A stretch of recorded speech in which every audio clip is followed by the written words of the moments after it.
We're back. It's weather for Weather Geeks time, the day after Christmas. Hope you had a great holiday, everyone. I, of course, checked in from time to time on social media during my week off last week, as we had a very busy week weather-wise. I couldn't just completely disconnect.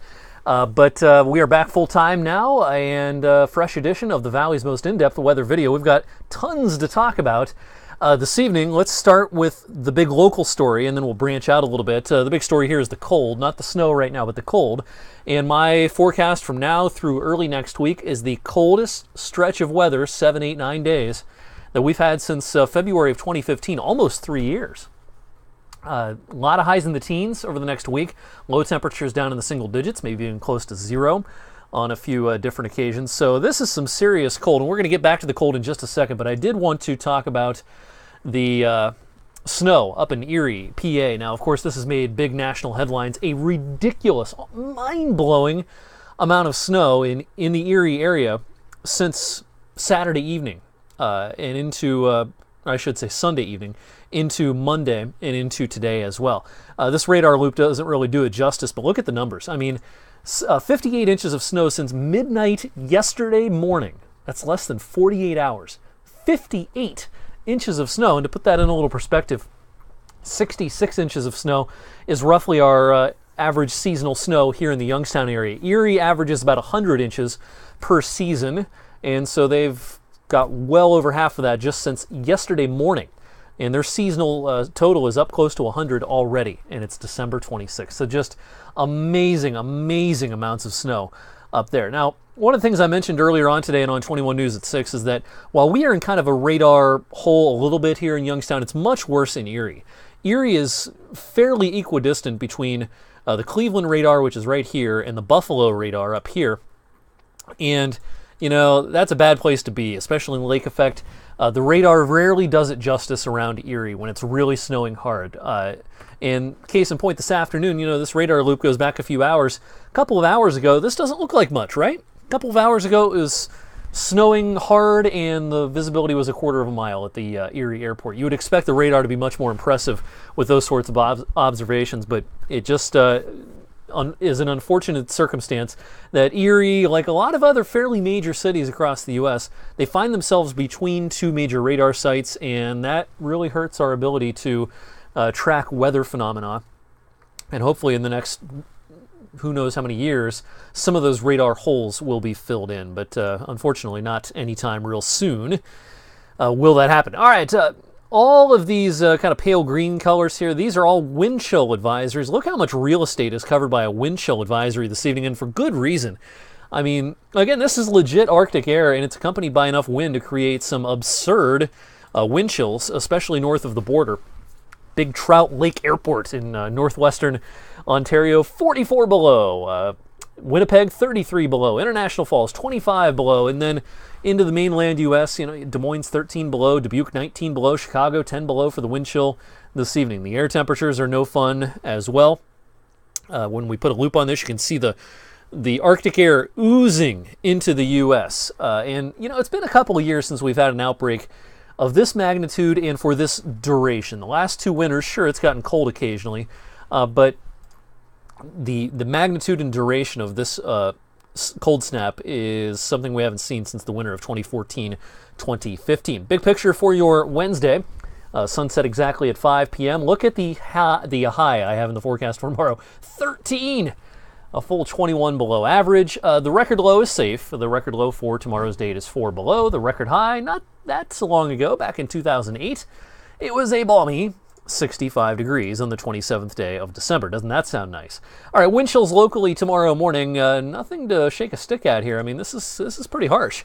5 to 10 below for the wind chills tomorrow morning. Air temperatures at around daybreak, probably about 5 degrees, 6 degrees. And notice, you know, there's not much wind, but you only need a 5-6 mile per hour breeze to create some pretty nasty wind chills when the air itself is this cold. Wind chills tomorrow afternoon, again, those are the numbers on the map. 0, a couple degrees above 0 in some spots. Air temperatures no better than the mid-teens. What about any snow? Well, that lake effect is staying well to our north for this evening and for a fair amount of the overnight as well. I think we can start to see a few random snowflakes trying to sneak down into areas north of I-80 later on tonight. So Warren, Champion, Howland, Cortland, Vienna, maybe Kinsman, Greenville. You might see a few snowflakes late tonight, tomorrow morning. Same idea tomorrow afternoon. The farther north you are, the higher risk there is of seeing the occasional flurry or snow shower. And when it's this cold out, even if it's just snowing lightly, it can still create slick spots. When it's this cold, every flake's going to stick to everything. And so even just a random flurry can make for locally slick conditions in some spots. And again, temperatures going nowhere tomorrow. Tomorrow night, very cold again. Look at these low temperatures tomorrow night into Thursday morning, single digits.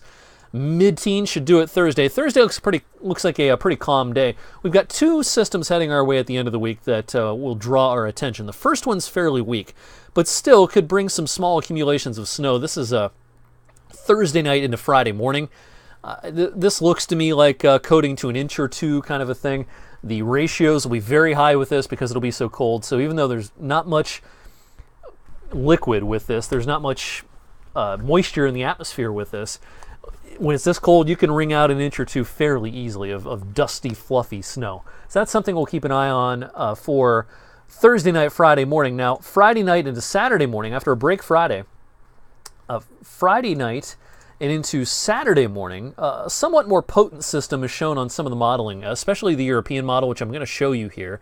It has a pretty strong system and a strengthening system coming through Friday night into Saturday morning. And if this were to verify, if this were to be exactly right, this would be just a harsh day Saturday with lingering snow showers coming in off the lakes and falling temperatures and wind chills below zero. And ugh. Now, there isn't great model agreement on this. The GFS is quite a bit more benign with this, but I don't really buy the GFS. I do think the Euro has a better idea here. So I'm expecting system number 2 to bring us another modest accumulation of snow Friday night into Saturday, maybe a couple or a few inches, and wind-whipped cold temperatures. Nasty day on Saturday.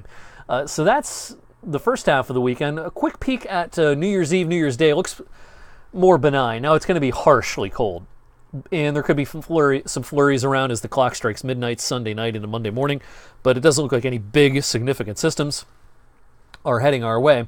And then the cold will stick around into the first few days of the new year at least.